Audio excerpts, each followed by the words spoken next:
I was on a Buddhist retreat once when somebody at breakfast asked the teacher how he'd slept, to which he replied, "Very well, I had some wonderful nightmares." At the time, I thought he was crazy. But years later, when I became a teacher of lucid dreaming, I discovered what he meant. Because to face both our personal and collective cultural nightmares with lucid awareness can be an amazing route towards self-discovery, insight, and healing. A lucid dream is a dream in which you know you're dreaming as you're dreaming. Scientifically speaking, it is a hybrid state of consciousness. And although it's only been a scientifically verified phenomenon for the past 30 years, within Tibetan Buddhism, it's been a verified mind training method for over 1,000. Once you know you're dreaming, there's a whole range of psychotherapeutic benefits you can choose to carry out. But one of the most powerful, and one of my favorites, is that within the lucid dream, you can intentionally engage the source of your nightmares. I taught myself how to lucid dream at 16 years old. And although my lucid dreams had occasionally presented me with nightmarish aspects, it wasn't until much later that I discovered the true potential of how lucid dreaming can transform these nightmares into spiritual and psychological growth. A few years ago, I was instructed to start teaching lucid dreaming by a meditation master called Lama Yeshe Rinpoche. Although Buddhism and lucid dreaming had been a big part of my life for many years, they were definitely never a career option. And in fact, at the time, I was actually making my living as a hip-hop rapper working with disadvantaged kids. So as you can imagine, going from that to the world of lucid dreaming came as quite a surprise. And in response to that surprise, I found that I became quite serious and kind of puritanical with my own lucid dreaming practice. I tried to banish any and all dark or nightmarish aspects from my lucid dreams in the mistaken belief that a proper lucid dreaming teacher must have full control over his lucid dreams. Yeah, right.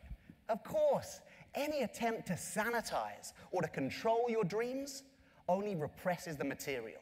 And so the more I tried, the more these nightmarish elements would reappear. So in the end, I went to see one of my Buddhist teachers about this, a brilliant man by the name of Rob Nairn. Incidentally, the same guy who thinks a good night's sleep is one full of wonderful nightmares. So I sat him down and I told him all about this. He waited till I was done, and then he gave me the kind of look that only really your mum or your meditation teacher would ever give you. It's the kind of look that says, "Charlie, I love you, but you're an idiot." I was like, "What's up?" He says, "I advise you to do precisely the opposite of what you have been doing. These nightmarish elements you refer to may well be shadow aspects. You must embrace the shadow. You must integrate the shadow." Right, I thought, but what is the shadow? And how do we integrate it? The shadow is a concept pioneered by Carl Jung, used to describe the parts of the unconscious mind made up of all the undesirable aspects of our psyches, which we have rejected, denied, or disowned. The shadow is our dark side, but a side of ourselves on which Jung himself commented that, in spite of its function as a reservoir for human darkness, or perhaps because of this, the shadow is the seat of all human creativity. So the shadow is not bad. The shadow is a potential wellspring of creative energy. But because it's the part of ourselves which is incompatible with who we think we are, most of us go through life denying its existence. And so we go through life denying and rejecting a large part of ourselves. But Jung believed that until we recognize and acknowledge the shadow as part of us, we will never be whole. So, a few weeks after this meeting with Rob Nairn, I'm having a lucid dream, and the shadow turns up again. And this time, it means business. The shadow had manifested as a full-on three-headed demon, radiating pure darkness. There I am, face to face with this thing. Now, before we move on, it's worth noting that a fully lucid dream is often not very dreamlike at all. A fully lucid dream can be so hyper-realistic that many people believe they've entered another dimension of reality. In fact, they have. But that dimension is not out there somewhere. It's in here. So there I am, face to face with this demon, fully lucid, so I know I'm in my own head and I know there's no real threat, but it's still pretty scary, so instinctively, I get ready to fight. And then it hits me. Hang on, this must be an aspect of my shadow. This must be what Rob was talking about. Right, I've got to integrate this thing. I've got to embrace this thing. How do I do that exactly? I will give it a hug. So I run up to this thing in the lucid dream and I bear hug it. This dream was so realistic. I could feel it struggling against my embrace. I could feel its breath breathing down my neck. You know, the shadow is the sum total of all your repressed capacity for violence and aggression. So, as you can imagine, it's not much of a hugger. But there I am, and I'm hugging this thing that does not want to be hugged, and it's struggling to get away, and I'm clinging on for dear life, and then it does something really unexpected. It starts to shrink. Within my embrace, this big three-headed shadow monster starts to shrink, and I keep holding on, and it keeps shrinking, and then it stops. And there's a moment of stillness. I release my embrace, and I realize I'm hugging myself. This three-headed demon is transformed into me, a direct carbon copy of me, and there I am face to face with myself, maybe for the first time in my life. We shared a smile. And I woke up in floods of tears. Not only am I in tears, but I've got this weird feeling in my belly, like as if a knot has been untied. Some deep emotional knot that had been there for so long I'd forgotten it was there at all. I don't know what part of my psyche that shadow aspect represented. Maybe some denied childhood trauma, maybe some disowned emotional complex, who knows?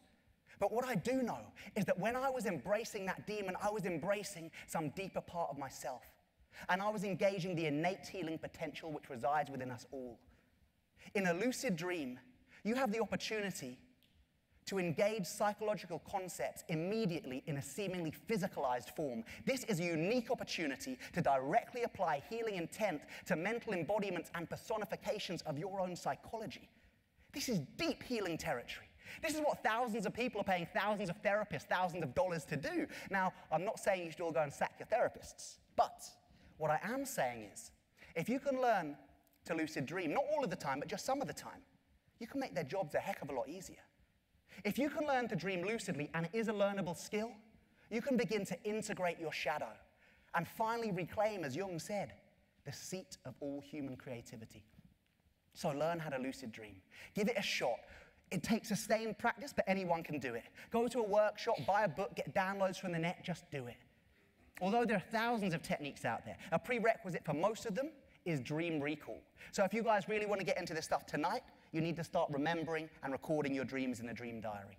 That's enough to start you off with, at least. You know, we sleep for a third of our lives.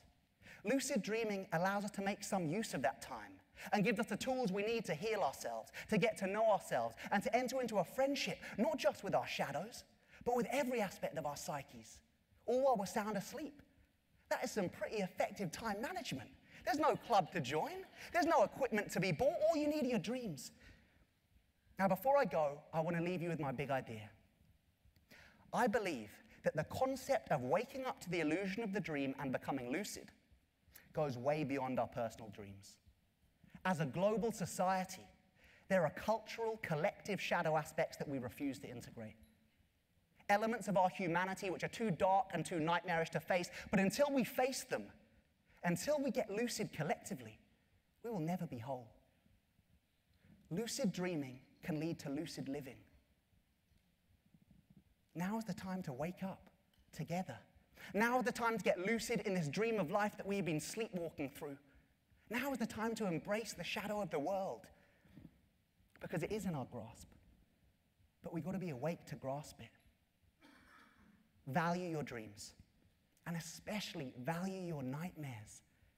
You are sleeping on a gold mine of potential wisdom and insight. So be lucid when you dream, and those insights can be yours.